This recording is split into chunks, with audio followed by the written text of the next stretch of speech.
Il y a eu il y a eu combien de califes depuis le début de l'islam? Mais jusqu'aujourd'hui, les musulmans n'ont pas eu le choix de choisir un gouverneur, jusqu'aujourd'hui. Car on était sous l'emprise de l'Empire ottoman. Après l'Empire ottoman, ce sont les Occidentaux qui nous ont imposé des régimes. Et ben, il y avait des régimes dans les endroits occupés par les Anglais, des régimes qui représentaient et qui ont adopté la constitution anglaise. Pour le Maroc, donc plus pour la Syrie, etc. Et puis pour le Maroc, c'est l'Espagne. Pour l'Algérie, c'est la France. La Tunisie, c'est la France. Et l'Italie pour la Libye, etc. Et c'est la même chose. Donc ce sont les Occidentaux qui ont désigné nos gouverneurs. En quel moment on a désigné? En quel moment? Les Algériens, la révolution nous a laissé un fameux parti politique, Jabhat al-Tahrir, et en Tunisie, ils ont laissé le Habib Bourguiba, et puis en Libye, ils ont les... Ça revient au même. Donc qu'est-ce qu'on a fait? On a changé le Habib ou l'autre, l'ancien par qui? Par le même régime. Les Occidentaux ont vu que les derniers régimes là qui viennent de partir suite à cette soi-disant révolution au printemps arabe, et donc ils ont vu que c'était des régimes qui ont perdu leur crédibilité aux yeux de leur peuple, donc c'était le temps de changer ces régimes-là, tout simplement. Moi, jusqu'à aujourd'hui, je ne suis pas convaincu qu'il y avait vraiment un printemps arabe, une révolution. Quelle révolution? C'est juste que l'Occident voulait changer et désigner un régime qui est crédible aux yeux des gens et que les gens pensent que c'est un régime qui est représentatif. Alors que ce n'est pas le cas. Regardez le cas de l'Égypte, juste il y avait quelque chose avec Morsi, frères musulmans, etc. Qu'est-ce qu'on a fait? On l'a jeté en prison, tout simplement. En Tunisie, ça pose pas gros problème, donc on le laisse, c'est pas grave, car on est dans la même vision, ça arrange les Occidentaux. Au Maroc, on a le roi qui ne bouge pas, qui est là à notre service, il n'y a aucun problème. L'Algérie, c'est la même chose. Et puis la Libye, le conflit nous arrange. Au Yémen, il y avait la montée des chiites par comment on appelle les Houthiyyin, etc. C'était une menace, donc on a mobilisé l'Arabie Saoudite, car quand on dit les chiites, c'est l'Iran, c'est la Russie, la Chine, etc. Donc on a mobilisé l'Arabie Saoudite tout simplement. Au Koweït, il y avait aussi un début d'un régime chiite, on a fait la même chose, donc on l'a assassiné avant déjà sa naissance. Et donc, voilà, en Irak, il y avait soi-disant Saddam qui était contre l'Occident, qui était proche, ou je ne sais pas, de X. Donc, on voulait changer, on a désigné à place un régime chiite. Et puis, on s'est rendu compte que les chiites ne représentent que les Russes. Donc, on s'est rendu compte, donc on avait besoin d'un petit groupe qui s'appelle Daesh pour renverser le chiisme et remplacer le chiite par des autres qui sont dans la vision de l'Arabie Saoudite. En vérité, c'est un jeu d'échecs comme ça. Donc les Américains se sont trompés la première fois en 2003. Donc aujourd'hui, ils essayent de régler la situation. Donc on a créé ce Daesh, tout ça. C'est un jeu d'échecs, tout simplement. Aujourd'hui, personne ne veut perdre la Syrie, car la Syrie, c'est Israël, c'est à côté, c'est un endroit stratégique, etc. Et c'est pour ça que le conflit en Syrie va durer plus longtemps. Et donc c'est ça. En quel moment les musulmans ont choisi un gouverneur? En quel moment? Je pense que peut-être le cas discutable, c'est le cas de la Turquie. Mais les musulmans, les autres, en quel moment on a choisi? On n'a choisi personne. Tous nos gouverneurs, subhanallah, ils ont plus de 90 ans. C'est vrai ou pas? Prenez l'exemple de l'Algérie, ceux qui gouvernent, tous, le moyen d'âge des gouverneurs, compris les généraux, etc., plus de 85 ans. Une maison de retraite, l'Algérie. C'est une vérité. On ne parle pas du Maroc, c'est roi, c'est style Yazid ibn Muawiyah, on a créé une crédibilité, on est des descendants de Nabi sallallahu alayhi wa sallam, c'est pas grave, respecter les descendants, donc on s'est débrouillé bien comme les autres. Et donc Habib Bourguiba qui a vécu l'éternité, heureusement qu'il allonge de la mort, sinon il serait resté jusqu'au jugement dernier.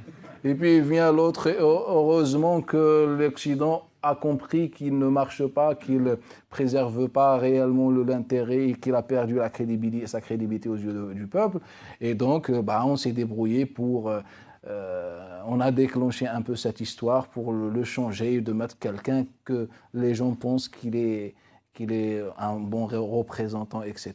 Et puis, c'est ça, au final, et ça revient au même. On a fait la même chose en Égypte, et maintenant, c'est revenu comme c'était avant. Et donc, en quel moment on a désigné? On avait le choix et la liberté de désigner. Pas encore.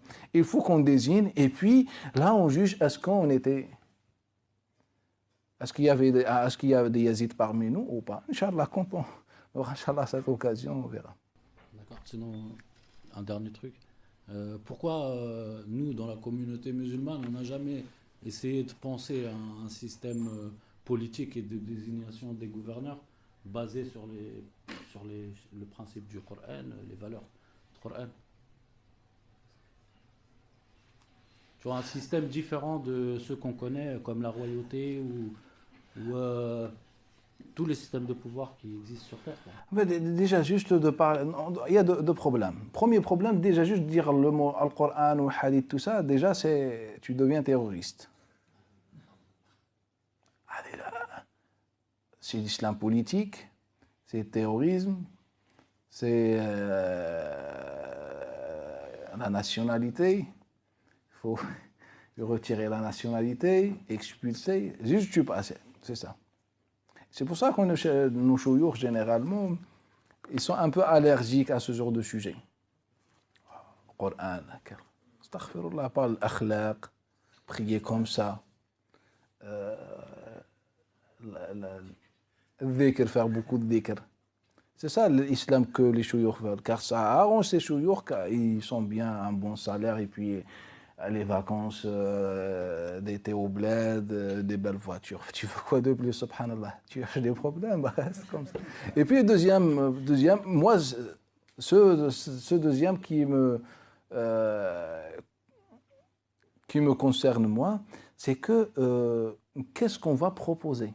On va prendre le mushaf et on dit appliquer le mushaf. Déjà, on n'est même pas d'accord sur la façon de faire les ablutions, faire les prières. On pense que din, c'est comment rentrer à la mosquée, comment sortir de la mosquée, tu t'avances la jambe ou la tête ou le bras, on ne sait pas. Donc aujourd'hui, jusqu'aujourd'hui, les sujets qui préoccupent les savants musulmans, c'est est-ce que tu pries comme ça ou tu pries comme ça? Est-ce que la musique c'est halal ou c'est haram? Est-ce que quand tu as une photo de ton grand-père qui est décédé, Rabbi yarhamah, est-ce que les anges rentrent chez toi ou pas? On est encore dans cette vision. Comment tu vas venir et proposer aux gens une constitution basée sur le Coran al-Karim? Mais elle est où cette constitution? Quand, Inch'Allah, on aura fini avec l'histoire des anges rentrent ou pas, ou le chien, on le tue ou pas, ou le chien noir est un djinn ou pas, quand on aura fini avec ça, et maintenant on va, Inch'Allah, penser à comment faire sortir de le Coran al-Karim une vision politique, économique, etc. Car je ne peux pas te dire, va prendre le Coran al-Karim et applique-le. Tu vas appliquer quoi? Il faut un projet, tu t'assois, tu fais un projet, tu proposes un projet autour du Coran. Voilà selon moi ce que la constitution coranique, etc. Voilà selon moi le modèle prophétique. Et là, on te juge. Ah ben c'est bon ou c'est pas bon. Avec des débats positifs, etc., on sortira là avec un projet.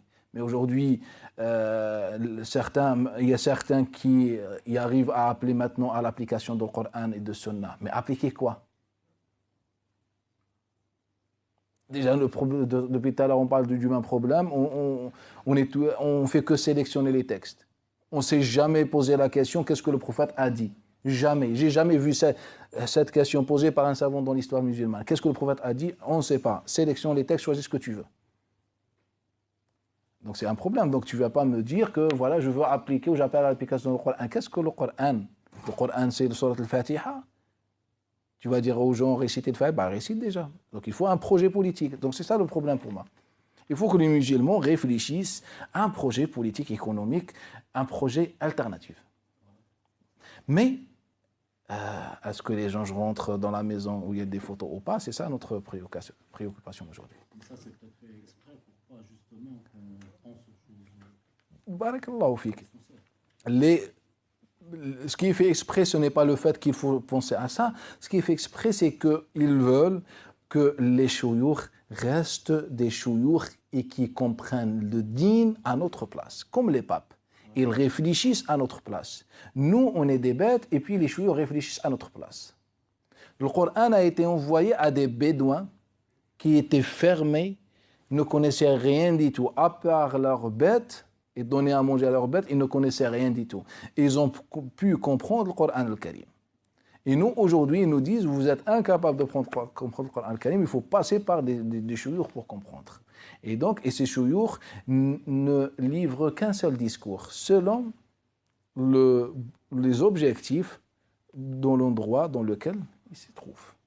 Donc si tu vas au bled, il y a la version officielle des chouyurs, c'est pour préserver la politique de chaque région, tout simplement. Aujourd'hui, on est en France, ils veulent l'islam de France, pas d'islam politique, pas de Coran et Sunna, rien du tout. L'islam, c'est quoi? C'est la laïcité, et puis tu te comportes bien, etc. Et tu restes dans la cité.